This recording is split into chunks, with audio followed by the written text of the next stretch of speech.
பரிசுத்தரோடு பயணிக்கிற வாழ்க்கை பரலோகத்தின் வாழ்க்கை.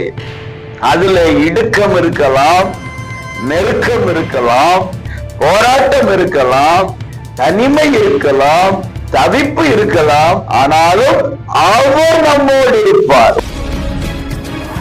பிரியமானவர்களே, இயேசுவின் இன்ப நாமத்திலே உங்களை மனதார வாழ்த்துகிறேன்.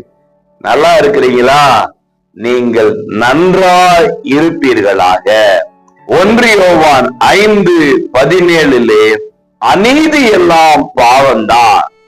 பிரியமானவர்களே, பாவம் என்றால் என்ன அப்படின்னு கேட்டா அநீதி பாவம். பரிசுத்தம் என்றால் என்ன என்று கேட்டால் நீதி பரிசுத்தம், அவ்வளவுதான். நீதி என்றால் என்ன என்று கேட்டால் இந்த வேதமே நீதி, அவ்வளவுதான். ஆக இந்த ஆண்டு நீதியாகிய வேதத்தின்படி நடப்போமையானால் நாம் பரிசுத்தத்தின் பாதையில் பயணித்துக் கொண்டிருக்கிறோம். அப்படியானால் பரிசுத்தர் நம்மோடு பயணித்துக் கொண்டே இருக்கிறார்.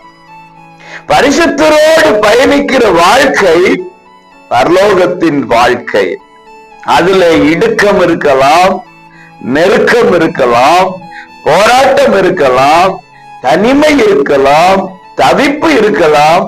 ஆனாலும் அவர் நம்மோடு இருப்பார். உங்களை பார்த்து சொல்றேன், எந்த சூழ்நிலையிலும் இந்த ஆண்டு ஏசப்பா உங்களோடு இருப்பார். நீதியாகி பரிசுத்தம் எனக்கு வேண்டும்னு நடக்க ஆரம்பிச்சிட்டீங்கன்னா உங்களுக்கான நீதி உங்களை தேடி வரும். இன்றைக்கு வரட்டும், பெற்றுக்கொள்ளுங்க. God bless you all.